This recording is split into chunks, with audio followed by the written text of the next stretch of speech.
कल्कि जन्म की भविष्यवाणी।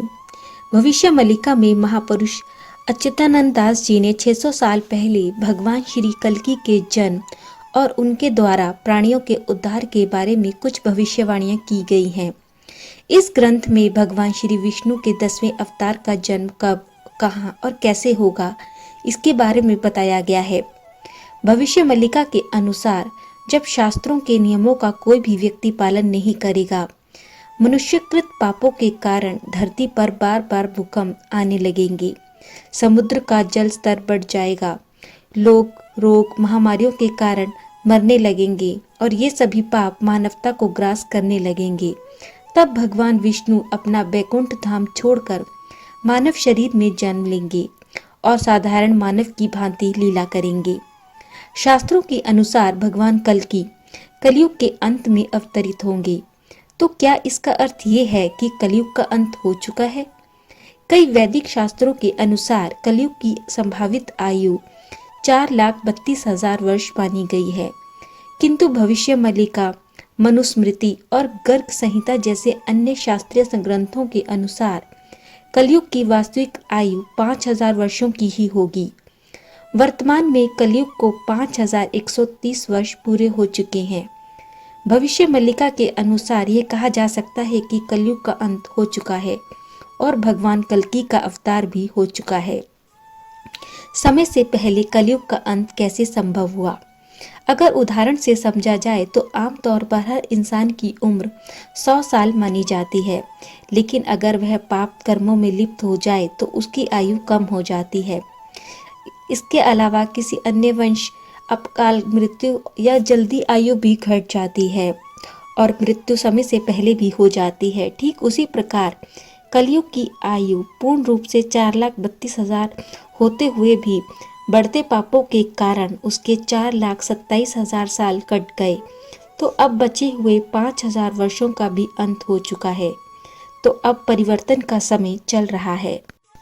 अच्युतानंद दास जी ने भविष्य मल्लिका में लिखा है कि कलयुग की अल्प अवधि समाप्त होने के बाद महाप्रभु संभल ग्राम उड़ीसा में विष्णु यश गान करने वाले एक ब्राह्मण के घर में जन्म लेंगे। यह समय म्लेच्छों के विनाश का होगा। भविष्य मल्लिका के अनुसार मांसाहारी, जुआरी, शराबी और नशीले पदार्थों का सेवन करने वाले व्यक्ति को म्लेच्छ कहा गया है। भविष्य मल्लिका के अनुसार प्रभु के अवतार के समय अनेक संकेत प्रकट होंगे, जिससे लोगों को पता लगने लगेगा कि भविष्य और दुनिया का अंत निकट है। पहला संकेत, अच्युतानंद दास जी ने लिखा है कि कलयुग के अंतिम कालखंड के समय समुद्र से एक तूफान उठेगा जो जगन्नाथ मंदिर परिसर में आदिकाल में स्थित विष्णु और विशाल कल्पवृक्ष की शाखा को तोड़ देगा। तूफान के प्रभाव से मंदिर के ऊपर स्थित अष्ट धातु से बना नीलचक्र भी वक्र हो जाएगा। मई 2019 में आए चक्रवात फानी की बात करें तो ये भविष्यवाणी सच होती प्रतीत होती है, क्योंकि इसी चक्रवात के कारण ही 600 साल पहले लिखे वाणी को उन्होंने सच साबित कर दिया। इस दौरान कल्पवट की शाखा टूटी और आधिकारिक रूप से ये भी घोषित किया गया कि नील चक्र वक्र हो गया है। दूसरा संकेत, शिशु अनंत दास जो चैतन्य महाप्रभु के नित्य पंच सखा थे, चुंबक मालिका में वर्णन करते हैं कि नारद महामुनि के सामने भगवान श्री कृष्ण बताते हैं कि जब चंद्रमा पर तारा प्रकट होगा तब कल्कि अवतार होगा। इसके अनुसार यदि हम माने तो वर्ष 2005 में पहली बार 3 महीने तक खगोलीय घटना देखी गई, जिससे स्पष्ट संकेत मिलता है कि कल्कि अवतार हो चुका है।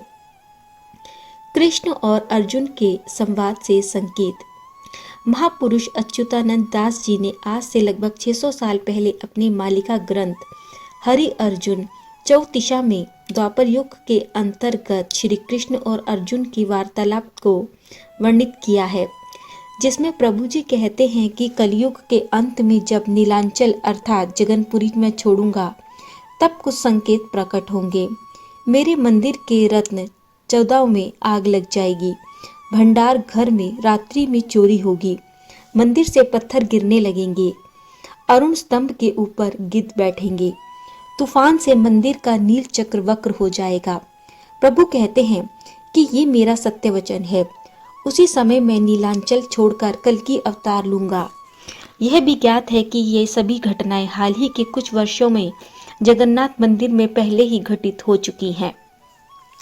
भविष्य मल्लिका के अनुसार कलयुग के अंत में प्रत्येक घटना और गतिविधि केवल भगवान कल्कि की इच्छा और अनुमति से ही होगी। यह अवधि कलयुग में सत्ययुग से पूर्ण रूप परिवर्तन के काल की होगी। रक्षा का मार्ग। भविष्य मल्लिका में वर्णित है कि सतयुग में केवल 64 करोड़ लोग ही प्रवेश कर पाएंगे।